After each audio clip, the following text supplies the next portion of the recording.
Yang di-Pertuan Agong Al-Sultan Abdullah Riayatuddin Al-Mustafa Billah Shah memberi perkenan pengisytiharan proklamasi darurat dilaksanakan sehingga 1 Ogos sebagai langkah proaktif membendung wabak COVID-19 di Malaysia.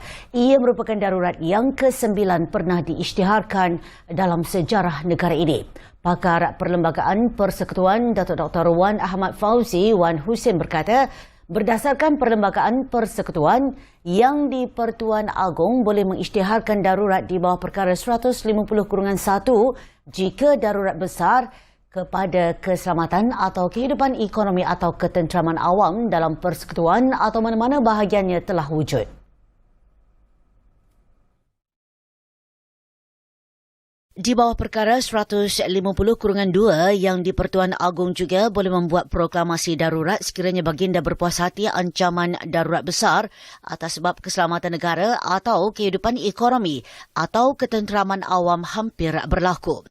Sekiranya proklamasi dibuat semasa Majlis Parlimen tidak bersidang serentak, yang di-Pertuan Agong boleh memasyurkan undang-undang yang dinamakan ordinan sekiranya baginda berpuas hati hal atau keadaan tertentu menyebabkan perlu bagi baginda mengambil tindakan serta-merta. Bagaimanapun, kuasa berkenaan tertakluk pada perkara 150-6A iaitu tidak boleh memperluas kuasa Parlimen berkaitan dengan hukum syarak, adat Melayu, adat-adat anak negeri serta tidak bercanggah dengan peruntukan sedia ada agama, warga negara dan bahasa. Berikut adalah kronologi pengisytiharan darurat. Darurat Tanah Melayu 1948 hingga 1960. Darurat Tanah Melayu telah diisytiharkan British di Melaya, Semenanjung Malaysia dari tahun 1948 hingga 1960 bagi menangani pemberontakan oleh Parti Komunis Melaya PKM. Konfrontasi Indonesia-Malaysia 1964. Konfrontasi Indonesia-Malaysia merupakan konflik yang berlaku akibat penentangan Indonesia terhadap pembentukan Malaysia. Perdana Menteri Malaysia pertama Tunku Abdul Rahman Putra Al-Haj telah mengisytiharkan darurat apabila tentera Indonesia menceroboh masuk ke sempadan Malaysia. Sarawak 1966. Kerajaan mengisytiharkan proklamasi darurat di Sarawak pada 14 September 1966 susulan krisis politik melibatkan Kerajaan Persekutuan dan Ketua Menteri Sarawak pertama Tan Sri Stephen Kalong Ningkan. Rusuhan kaum 13 Mei 1969. Peristiwa 13 Mei merupakan insiden rusuhan kaum pada tahun 1969 susulan pilihan raya umum Malaysia pada tahun itu. Parlimen telah digantung dan Majlis Gerakan Negara Mageran ditubuhkan untuk mengembalikan keamanan dan kestabilan di dalam negara. Kelantan 1977.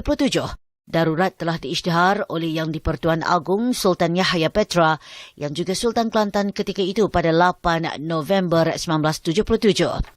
Pengisytiharan itu dibuat susulan krisis politik yang melibatkan Menteri Besar Kelantan, Datuk Muhammad Nasir.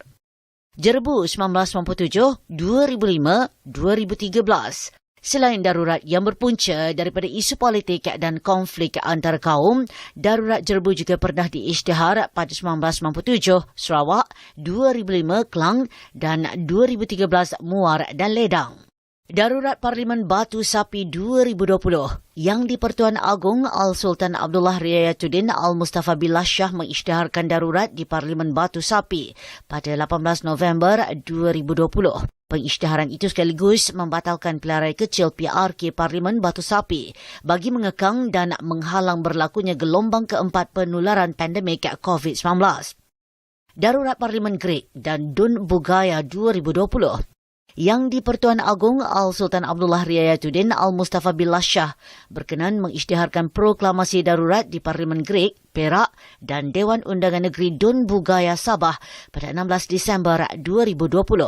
Ia sekaligus membatalkan dan menangguhkan pilihan raya kecil PRK 2 kerusi berkenaan yang dijadualkan serentak pada 16 Januari 2021.